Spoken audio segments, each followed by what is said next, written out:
Il y a une idée du livre Willpower Instinct, qui est mon livre préféré dans le développement personnel pur. Et cette idée, c'est mon idée préférée de ce livre. C'est l'effet foutu pour foutu, what the hell effect. En fait, c'est l'idée que dans certains cas, le truc le plus important en termes de motivation, c'est pas ta capacité à te lancer, c'est pas ta capacité à persévérer. On s'obstine un peu, on est un peu obsédé par ça, par le fait d'avoir la motivation pour se lancer, etc. Pour pas avoir peur de commencer et comment faire pour jamais abandonner et persister. Mais en fait, c'est pas ça le truc le plus important en matière de motivation et de volonté. Le truc le plus important, c'est ta capacité à reprendre une fois que tu as échoué. Et l'erreur qu'on fait la plupart du temps quand on a des objectifs qui sont un peu ambitieux, c'est que, évidemment, régulièrement, on échoue et on n'arrive pas à faire ce qu'on veut faire. Enfin, si tu regardes un peu mes vidéos, tu sais que les meilleurs objectifs, c'est des objectifs quotidiens de création d'habitudes. Donc ça peut être par exemple se dire voilà, tous les jours je vais manger sainement, pas manger de sucre raffiné ou pas de gluten pendant 30 jours, ou alors pendant une semaine je vais faire du sport tous les jours.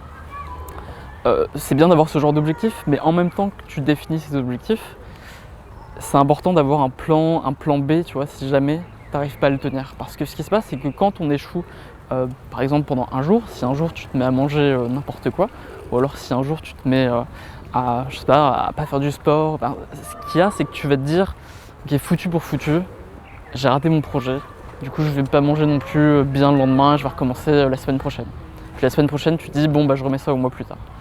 Et pareil quoi, si tu fais pas du sport pendant un jour, peut-être tu vas te dire le jour d'après aussi tu vas te reposer, tu vas reprendre plus tard, et du coup tu remets ça toujours à plus tard et tu n'y arrives jamais. Tout ça parce que tu avais un objectif, ce qui est une très bonne chose, mais tu y étais attaché de manière émotionnelle, alors que ce qu'il faut bien comprendre dans ces cas-là, c'est que ton objectif il est utile, mais à une condition, c'est que tu en sois totalement détaché. C'est-à-dire que tu comprennes que en fait c'est un peu comme une blague ton objectif, il ne te sert à rien du tout. C'est juste quelque chose qui t'indique la direction, et tant que tu arrives à le tenir, tu dois prendre ça très au sérieux.